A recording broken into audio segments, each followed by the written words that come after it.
Hello, I'm Grindle, and welcome to this initial reaction.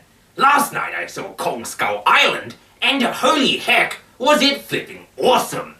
I'm going to start out this initial reaction by avoiding spoilers and just doing a sort of overall reaction to it, and then towards the end I'll do a bit of a warning and say spoilers incoming, so if you haven't seen the movie and you're trying to avoid spoilers, this first part will be safe for you, and I'll give you a heads up when it gets a little bit more dangerous. So, Kong Skull Island. Probably the best modern Western giant monster movie I've seen so far. I can't think of any other modern Western giant monster movies that even come any close. And even if you're considering all giant monster movies, this one in my books would still rate pretty darn high. It was an extremely enjoyable film. The film that is probably most fair to compare this movie to is the 2014 Godzilla film because it's part of the same cinematic universe, and Kong Skull Island leaves that movie in the dust. The film is action-packed, scary, funny, horrific, and most importantly has a giant ape going on a rampage. So to bring this spoiler-free portion of the initial reaction to an end, I have to say, definitely go see it. It's the kind of movie with big explosions and big monkeys that you want to see on the big screen. And now of course the spoiler warning as I get down to a bit more of the nitty-gritty. So spoilers in 3, 2, 1, or 1, 2, 3. Whatever. Spoilers begin now. They really don't mess around in this movie. It's not like you have to watch 40 minutes before you get to see King Kong. King Kong is literally in the first scene, and it's awesome. And King Kong continues to be pretty much throughout the entire movie, aside from a very brief lull in the middle, and every single time he's on the screen, it's exciting. And honestly, I had to restrain myself on multiple occasions because something cool would happen, and I felt like standing up and cheering. It was a really exciting film, and if you're into giant monsters, you will absolutely love it. As the title of the film sort of suggests, this film is Kong Skull Island, and Skull Island is where pretty much the entire film is set, which is one of the things I found interesting and extremely relieving. This movie is not just another retelling of the same King Kong story you've seen multiple times, which is good because I've seen it 4 or 5 times in 4 or 5 different movies, and just like Superman's origin story, I just have no interest in hearing about it again.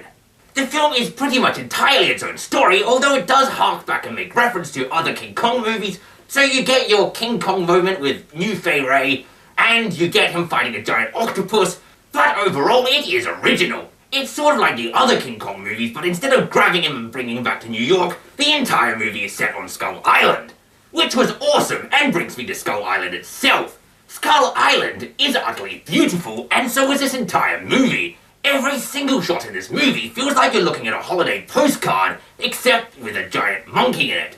And the entire film I was thinking, wow, Skull Island is absolutely beautiful. I'd love to go to Skull Island if it were not for the giant monsters.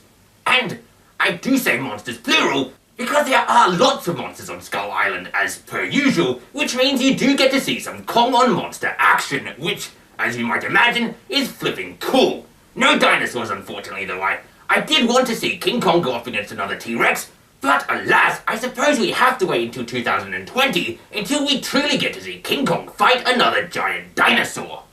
The characters in the movie are all fantastically entertaining. You get lots of witty banter between the soldiers, and there was actually quite a few funny moments in the film that had me laughing out loud. And then of course you have the big stars, Tom Hiddleston, who was absolutely fantastic as always, and Samuel L. Jackson, who I swear is one of the very few actors who could actually stare down King Kong and not appear to be hopelessly outmatched. I pretty much avoided all spoilers going into this movie, so I really had no idea what to expect, which meant I was really quite surprised that it was set in 1974, considering that Godzilla, the other movie in this franchise, was set in 2014. Which I suppose technically makes King Kong a prequel to Godzilla, which kinda means that as far as the cinematic universe goes, this King Kong movie is the Captain America the First Avenger to the monster universe. What did it being set in 1974 give us? Well, first of all, they still don't know that monsters are real because they haven't recently seen Godzilla destroy an entire city on the news, so there was still that interesting thing with the characters discovering, oh god, it's a giant ape. I didn't think that monkeys got that big. This is horrific. We've never seen anything like this before. So I thought that was really cool because that's, you know, kind of what you want in a monster movie. It's a little bit disappointing when it becomes the normal thing and it's more like, oh, our city's being destroyed by another giant monster.